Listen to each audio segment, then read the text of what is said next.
What's up, everybody? You rock the red here, back with another episode of Gaming News Weekly. We are up to episode 30. That is 30 consecutive weeks, 30 consecutive episodes. And as always, we're going to kick things off with our new releases from last week.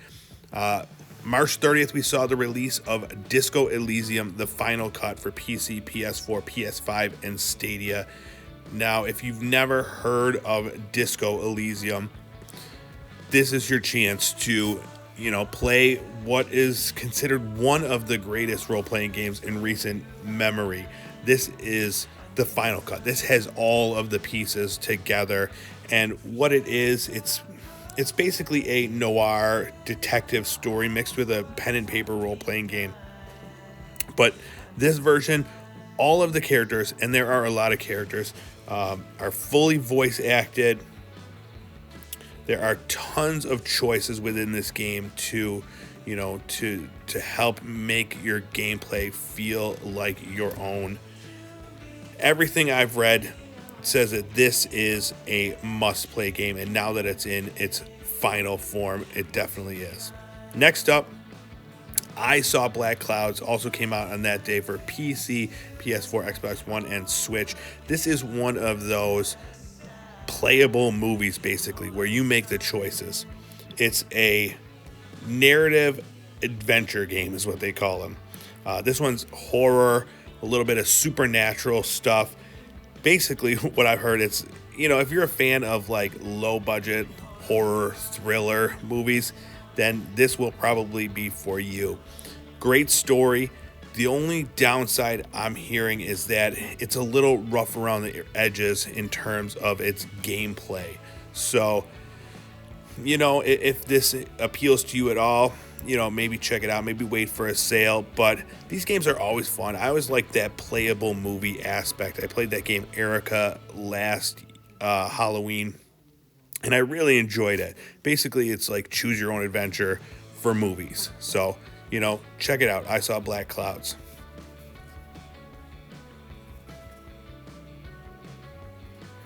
Next game I want to talk about is Narita Boy for PC, PS4, Xbox One, and Switch. This also came out on March 30th, and this is a throwback. It is 100% created with pixel art for like this really 80s style. The soundtrack is like this 80s techno soundtrack, and it is awesome. It's a Metroidvania style game, and just I know nothing else about it except the aesthetic, and you get a techno sword. Like right there, I was like, bam, sign me up. How do I play this game? And then on top of that, the really weird characters and weird gameplay mixed with the 80s style.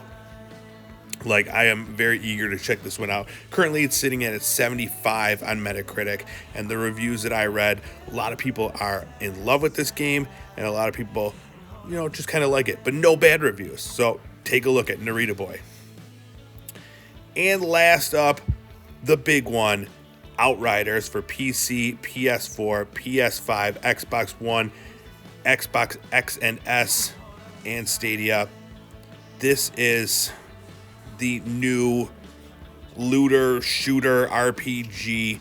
Demo came out a few weeks ago, and I put up my Let's Play, my first impressions of it on there, and I had a lot of fun. It's basically very Destiny-like. It's got the same sci-fi aesthetic. You play as these characters, these Outriders, and they all have powers and guns that you can find and upgrade. And it's a three. You play with up to 3 people total, and you just go around, you do quests, and you save the day. But I had a lot of fun with it. This is free day one on Game Pass. I'm jealous of that, so I have to actually pay real money for it. Bummer. All right, that's it for our major releases from last week. Let's get into the news for this week. Slow news week. One of the main stories coming out of the week, though, was the PlayStation Store is shutting down for the PlayStation 3, the PSP, and the Vita. PlayStation 3 and the PSP store shuts down July 2nd, 2021, and Vita shuts down August 27th, 2021. You're still able to re-download and play games that you've purchased once the store is shut down, and you're still able to redeem vouchers and gift cards that you may have, but you are unable to buy new games and in-game purchases for those games. So if there are any games that you are looking for the PlayStation 3 or PlayStation PSP or the Vita that you want to have, go download them right now, because you won't have an opportunity after this to get those games in a digital form. So, definitely take a look, go through your catalog, make sure you got everything you want if you're still one of those people playing your Vita or whatever. Sony said that they are using this, they want to focus their resources for the PlayStation Store on the PS4 and PS5, and that's understandable. These are old systems, so like I said, make sure you're getting your stuff now. Next up, we got the scoop on what Season 3 of Rocket League is going to be all about. It's going to be focused on NASCAR and F1 racing, so expect a lot of, racing stuff in your racing soccer game. I really don't know what this means for the game. I do know that there will be a track in one of the arenas.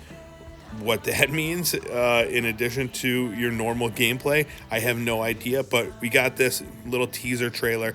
In addition to that, we also got a trailer for the Rocket Pass, and showing off a bunch of the new items. So if you don't want to be spoiled, skip this little minute, but looks like there's going to be a lot of cool stuff. I was a little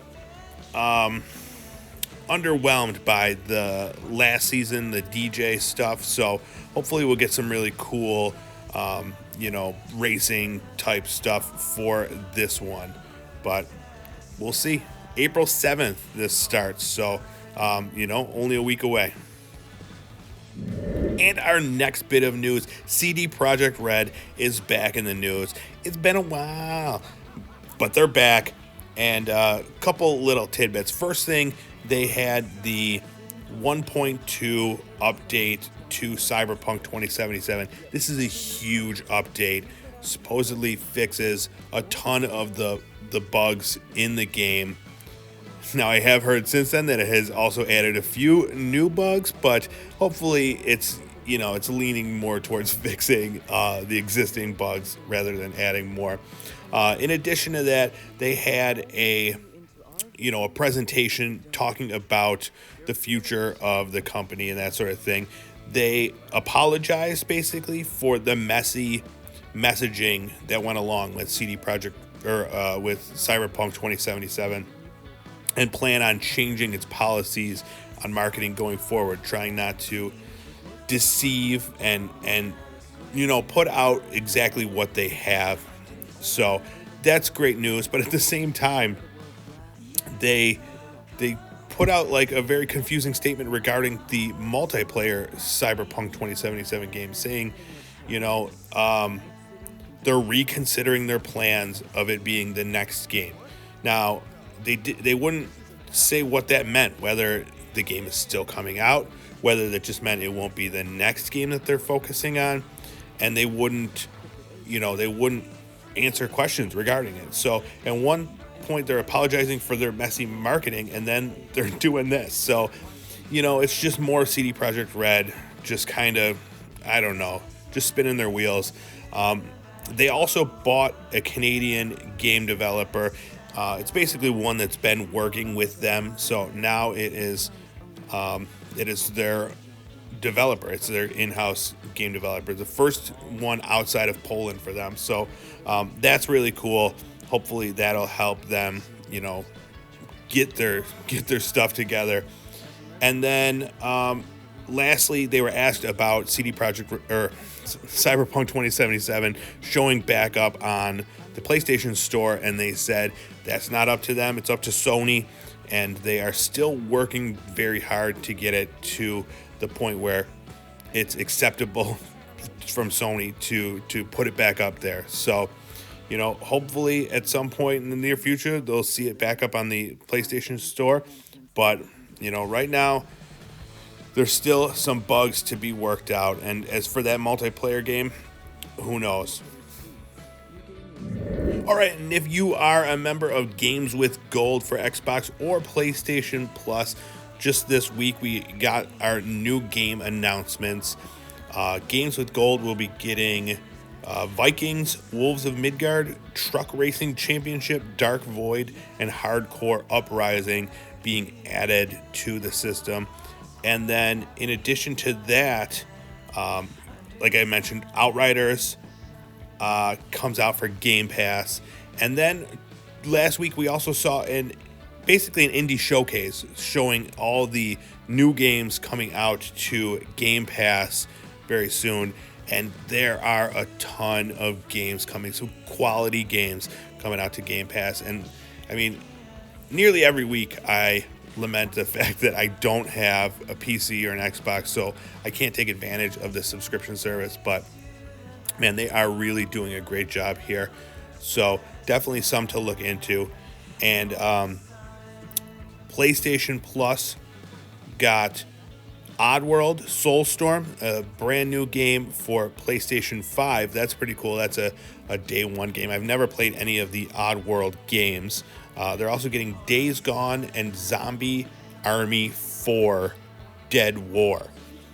These games are out on April 6th until the new games come out for May.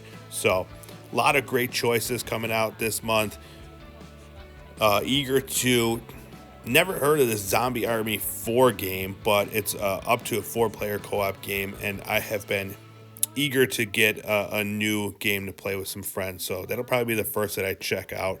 So if you're playing any of these, leave a comment. Let me know what games are really getting you fired up this month.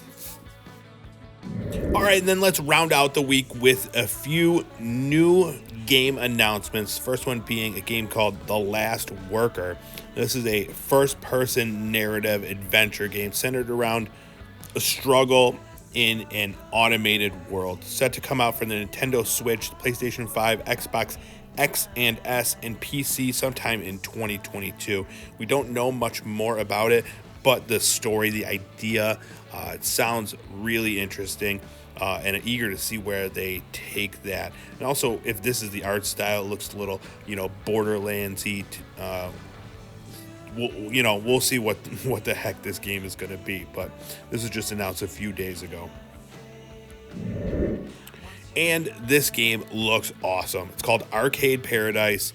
Basically, what it is, you're working at a laundromat, and you need to grow the arcade that you have there. So you are trying to build an arcade, and in addition to that arcade management game, you also have there's 35 arcades that are playable in the game. So what a cool idea, for anybody that grew up, really in the 80s, early 90s playing these arcade games or even going to laundromats.